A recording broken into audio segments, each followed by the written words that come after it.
right, welcome to another installment of the Fragments of Silicon Reviews. 4 videos up this week, half and half. Rare combination, but we do indeed have 2 full-on reviews of, completely released games, or at least according to, their files and everything. And 2 early access jobs. And we begin with one of the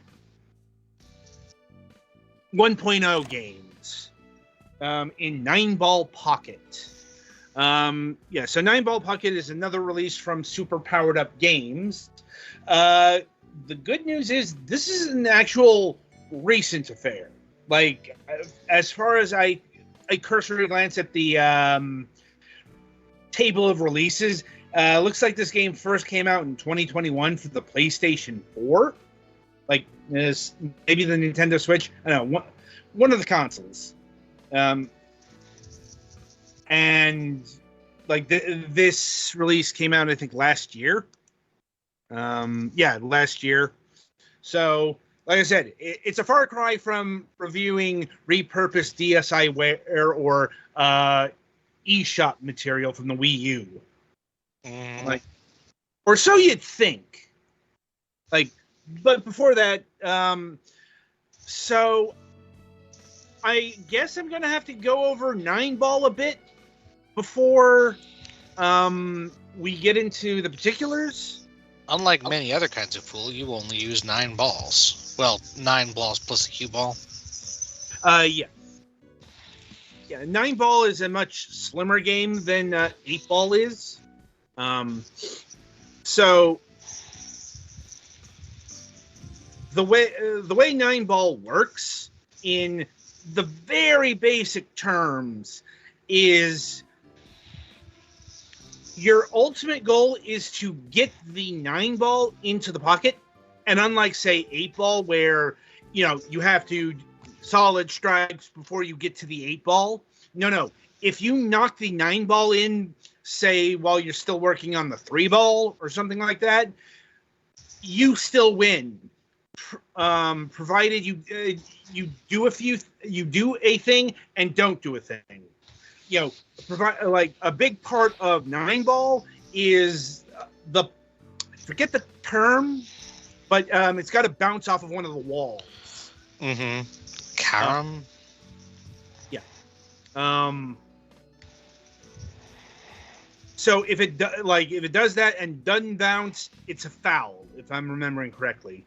Or maybe it's no. It's got to at least bounce off the walls. If it goes in, no, it's fine as well. Bit of a crossed wire there. Anyway, so while your ultimate target is the 9-Ball, what you aim for is the interesting bit here. Because you target the lowest numbered ball on the pool table. Mm-hmm. And that begins with the rack. You aim for the 1-Ball. Also, in 9-Ball, the rack has to be a specific winged diamond construction. It's so if you're really good at 9-Ball and you rack it right, you can win instantly. It's like a golden rack or something like that. Once again, I'm not terribly familiar with all the nomenclature here. 9-Ball was never my pool game, so to speak, when I did play pool. It was always just, standard 8-Ball. Anyway, so you aim for the 1-Ball and, you try to pocket it or, at the very least, have the ball bounce. And if you don't, you have a foul ball. And another way to win 9-Ball is to get 3 fouls in a row. And fouling, it's not just like a lack of bounce. If you scratch the ball, the opponent will get an automatic, what they call ball in hand. It's where you place the ball anywhere behind a certain line. It's like what happens in 8-ball as well, but it's a bit more punishing from what I can tell. Like, anyway, like, so when you knock the 1 ball in, the 2 ball is next to be aimed. Though, also worth noting, this game is still more lenient than 8-ball, at least from what I can tell, because, like, if you knock the 5 ball in alongside the 1 ball or before, there doesn't seem to be a penalty either. It's just what you aim for is the lowest numbered ball on the table. And there we go. There's the brief rules of 9-ball. Since we don't have the bandwidth here, I won't make you watch a 15-minute video explaining all the ins and outs. Nor is it really needed. Well, here's the only real question. Does the game explain it well enough? No, it does not. The game doesn't explain it at all. You're expected to know 9-ball from the get-go. There's a training mode, which I think Petty is indulging in. Indulgence is doing a lot of heavy lifting there, bro. I know. But that's not the worst problem with this game. Like, it may not be coming up. And that is, they broke the aiming on this piece of shit. Yeah, they did. I've been hinting around it in the pre-show, but yeah, like, I've never seen a pool game designed like this. For good fucking reason, too. How would you think a pool game would be played? It's like, kind of like a golf game or something like that. You aim your trajectory, you apply the force, and then you hit the ball. I mean, that's how it was done in, like, the NES and 16-bit days. But no, this game I don't know what they did here. Because you can't, like, directly aim the ball. Or it's like if you aim the ball where you want it to go, it, like, applies a seemingly arbitrary amount of force. Also, there is a hell of a lot of snapping going on here. Right. And I'm like, why did you do this? Why is it like this? I've played pool games on, like, ancient fucking computers that were more competently designed than this. I'm like, yeah, this is not an unsolved game to electronic game transition that they're attempting here. no. Yeah. Nor are they doing anything ridiculously bold or innovative that just, didn't work out. This is, like, outside of the weird-ass aiming apparatus here, it's 9-ball. I'm like, so that further compounds the problem, because if the game worked as intended, it would be just a solid rendition of 9-ball. Like, maybe not what you're, it's like, basically the kind of person who would buy this is somebody who's looking to have electronic 9-ball. It's like, and there are ways to, and reasons for that. A pool table takes up a lot of space in real life. So, But another problem is there's, at least with the PC version here, there's no online multiplayer. Not that it would really help all that much. I mean, and yeah, I did not try the versus mode just because the controls are so fucking awful.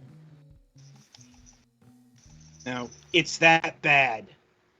Like I said, it's just foundationally and fundamentally broken. So that it just racks of confusion to me. Because, like, the game looks okay, not amazing, but probably what you'd expect from a micro-budget console download 9-ball simulator to be in this day and age. But once again, like even the positives are unremarkable at best.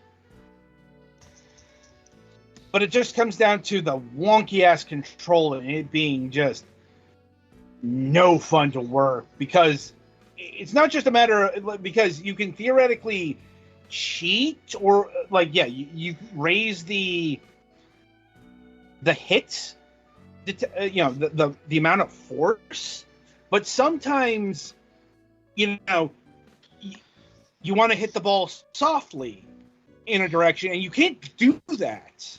Yeah, like or you hit can, too hard. you can kind of, with the mouse wheel, you can choose your strength. But it's just so bass backwards. Yeah. That I am stunned at how bad this game ended up being. Like, maybe not the worst game from Super Powered Up we've covered on the program, but it still stuns me that the darts game we covered last time is the best.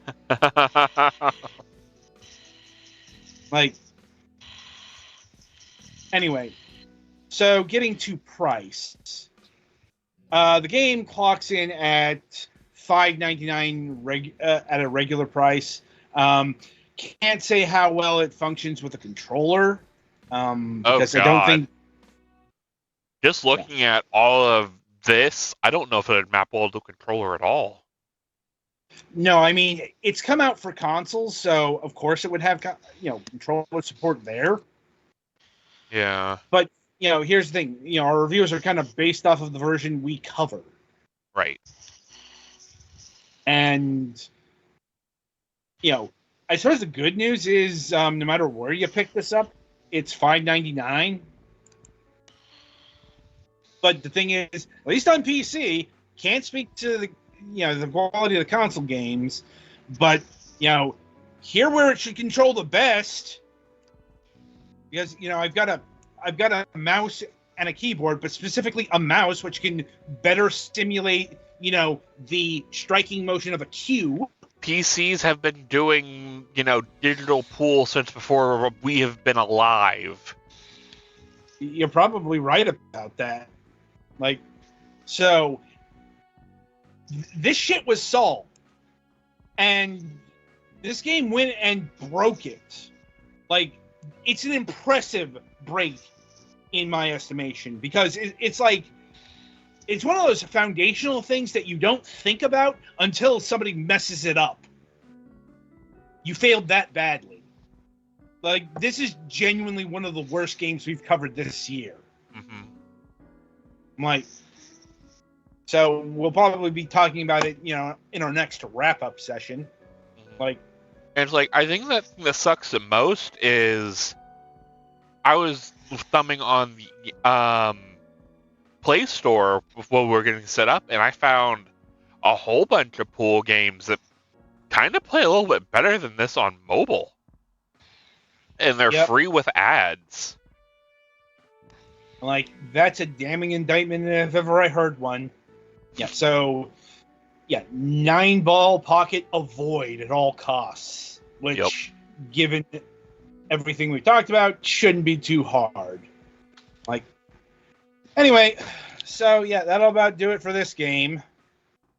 Be sure to tune in after the break as Petty Fan delivers his impressions on Archeon. Is that how it's pronounced? Archeon? It was the second one. However it's pronounced, look forward to that.